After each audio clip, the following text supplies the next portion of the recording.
Oh no, guys! Yung pulot po cute nagbahay sa sanga ng mangga. Buti na lang, wala nang bunga yung mangga.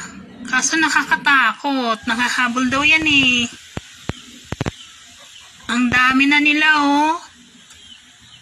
Lalaki pa daw yan. Buti na lang, sa itaas na itaas talaga siya ng sanga ng puno. Ang sakit pa naman daw mangagat nito at nangahabol to pag ginalaw mo sila.